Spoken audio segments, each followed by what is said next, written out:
Pada video kali ini, gue mau share pengalaman gue yang kurang lebih udah sekitar 10 bulan atau hampir 1 tahun menggunakan Apple iPad Pro 2020. Biar kalian paham betapa worth it-nya tablet yang satu ini, walaupun berada di harga yang cukup tinggi. Tapi sebelumnya, kita puter intro dulu.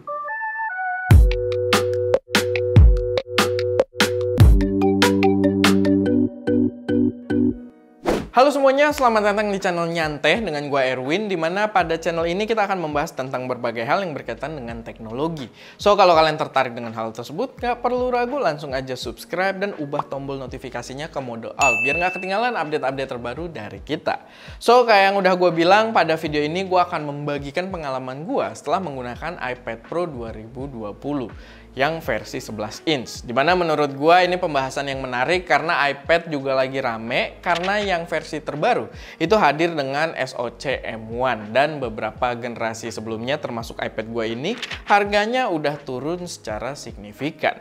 Oke, jadi kesimpulan singkat buat kalian yang nggak mau terlalu detail, buat gua iPad Pro 2020 versi 11 inch ini, yang waktu itu gua beli sekitar 14 jutaan buat unitnya dan total sekitar 18 juta dengan keyboard folio dan pensil aftermarket, menurut gua worth it banget.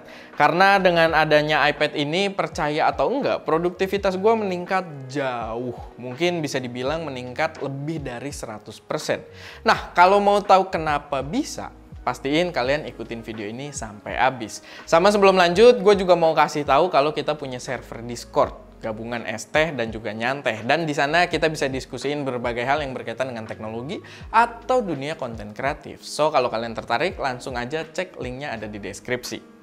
Oke, balik lagi ke videonya. Jadi banyak banget poin yang membuat gue cinta banget sama si iPad ini. Pertama, mungkin ukurannya yang sangat ringkas dulu, atau kita sebut aja portability.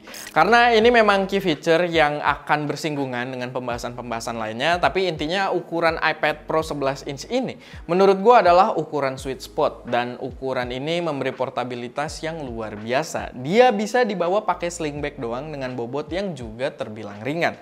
Gue sama sekali nggak ngerasa letih bawa-bawa tablet ini pakai sling bag ataupun pakai ransel. Bahkan gua merasa luar biasa termudahkan karena sebelumnya gua adalah pengguna ransel yang 60% mobilitas gua itu selalu bawa-bawa laptop gaming. Karena gua butuh best performance walaupun on mobile. Nah, dengan si iPad ini gampang buat dibawa-bawa, kapabilitas produktivitas yang mampu dikerjakan oleh iPad ini pun terbilang gokil banget. Dan ini termasuk ke poin kita yang selanjutnya, yaitu developing ideas. Nah, dalam mengembangkan sebuah ide, banyak hal yang cukup berkontribusi di sini. Beberapa di antaranya adalah riset dan juga pencatatan yang terstruktur agar ide tersebut tidak hilang. Nah, buat riset, tablet ini jelas membantu banget. Gue bisa browsing data dengan layar yang luas dan kapabilitas browsing web layaknya desktop.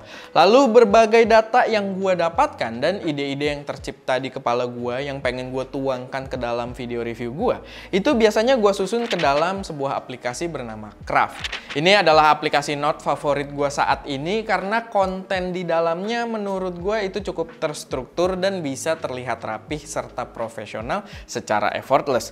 Kalian bisa lihat, gue bisa bagi note-nya berdasarkan berbagai kebutuhan dan dalamnya pun itu bisa terlihat rapih sehingga membuat mood gue bagus ketika gue mau tuangin note ini ke dalam bentuk script. Selanjutnya adalah poin multitasking. Masih berkaitan dengan pembahasan sebelumnya, ketika gua mau tuangin ide yang udah gua develop di Craft, itu biasanya gua tuangin langsung ke Google Doc dan gua memanfaatkan fitur multitasking untuk membuat view split screen biar gua bisa nyekrip sambil lihat poin-poin yang ada di Craft.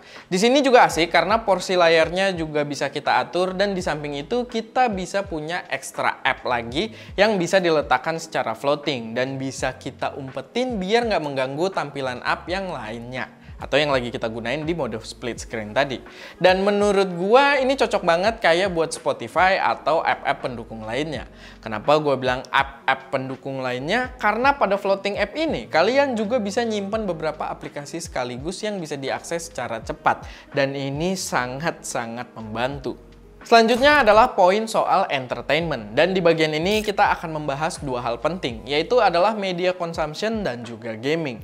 Mungkin media consumption dulu, menikmati streamingan film atau video YouTube di device ini, itu udah nggak ada keluhan sama sekali. Yang gua rasain sih saat ini dia memiliki kualitas visual dan juga audio yang terbaik dari tablet lainnya. Warna cakep, gambar tajam, dan 4 speaker grillnya memberikan suara yang sangat baik. Bahkan speakernya ini biasa gua jadikan benchmark perbandingan dengan device lainnya karena gua belum nemu lawan yang setara sejauh ini. Emang layarnya sih belum sebagus teknologi OLED atau mini LED display, tapi mini LED display pun yang punya kontras rasio lebih tinggi itu hanya akan hadir di versi 12,9 inch pada iPad Pro generasi yang paling baru nanti, yang udah pakai chip M1.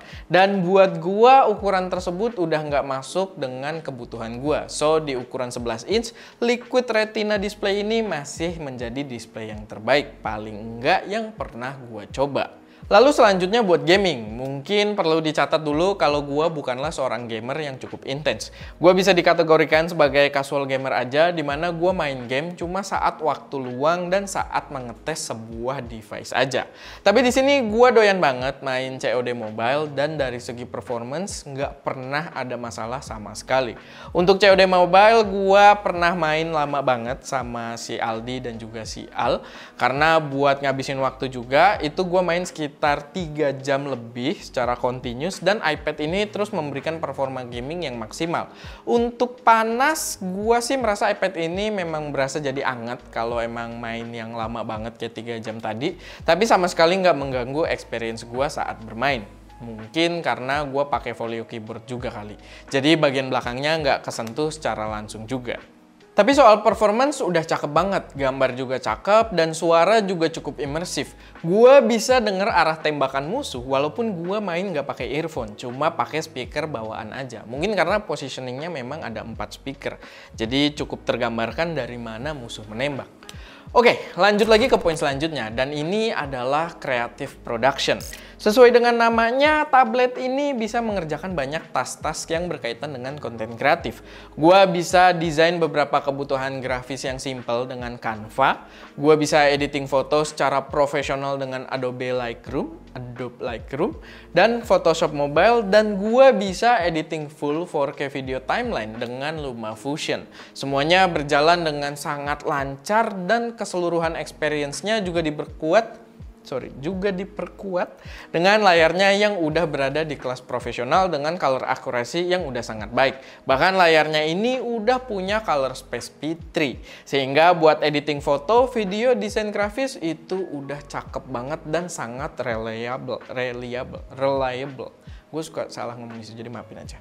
Dan ini pun sebenarnya belum kapabilitas maksimalnya, terutama buat desain grafis. Canva termasuk sangat simple, dia bisa makin powerful kalau kalian para profesional graphic designer itu menggunakan aplikasi seperti Procreate atau Affinity Designer. Buat editing video sendiri, dia luar biasa powerful dengan LumaFusion. Gua pernah editing video dengan footage 8K, 8K di device sekecil ini, dan masih banyak sebenarnya pembahasan in-depth buat video editing, dan gua nggak bisa bahas full di sini. Buat kalian yang kepo, gua udah pernah bahas bikin videonya itu full di channel ST Media, atau linknya bisa langsung kalian klik aja, ada di situ. So, itu dia beberapa elemen yang sangat berpengaruh pada produktivitas gua. Sorry ya, gua napasnya habis jadi suka kepleset gitu, tapi nggak apa-apa.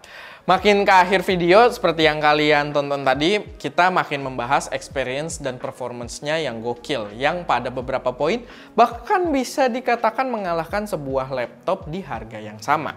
Kayak editing video, footage 8K di timeline 4K, gua tidak pernah merasakan editing selancar itu pada footage 8K, bahkan di laptop gaming 30 jutaan. Belum lagi kita harus ingat pada poin pertama, yaitu portability. Jadi performance sebesar itu bisa kita bawa kemana-mana dengan sangat mudah untuk membantu kita agar lebih produktif dimanapun kita berada. Belum lagi on battery power, jadi mau dicas mau enggak itu sama aja, beda dengan laptop gaming juga. Tapi gue juga nggak mau mengabaikan kalau masih ada software limitation yang membuatnya nggak benar-benar bisa berperan sepenuhnya menggantikan laptop. Kayak Photoshop Mobile yang tadi sempat gue mention, di sini masih nggak maksimal. Bahkan bisa gue bilang masih burik gitu ya. Banyak fitur yang nggak nongol-nongol walaupun udah di-request oleh usernya dan ditunggu selama bertahun-tahun.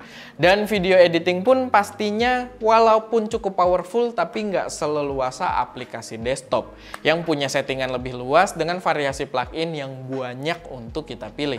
Jadi tetap masih ada gap yang perlu kalian pertimbangkan juga di situ. Tapi tetap dengan harga dan apa yang ditawarkan, iPad ini jadi salah satu investasi terbaik gua. Dan perannya adalah device pelengkap ketika gua membutuhkan portabilitas tinggi dengan bawaan yang nggak banyak-banyak banget. Dia jelas meningkatkan produktivitas gua hingga lebih dari 100%. Terutama saat gua berada di luar kantor atau lagi berpindah-pindah lokasi. Cuma bawa-bawa sling bag aja udah bisa bawa mesin se-powerful itu. Gitu kan? Jadi ya, oke. Paling segitu aja pembahasan dari gua, semoga bermanfaat dan bisa jadi referensi buat teman-teman semua. Kalau ada koreksi, saran, atau pertanyaan, taruh aja semuanya di kolom komentar. Dan seperti biasa, jangan lupa buat like video ini kalau kalian suka, share ke teman-teman kalian yang mungkin tertarik, dan pastinya subscribe ke channel Nyanteh untuk mensupport kami terus memberi konten yang berkualitas dan bermanfaat di masa mendatang. Jangan lupa juga buat join server Discord kita, linknya ada di deskripsi. Itu aja, gua Erwin, di belakang kamera Deska, dan jangan lupa, salah. Dan stay up to date guys. Kita pakai itu aja dulu.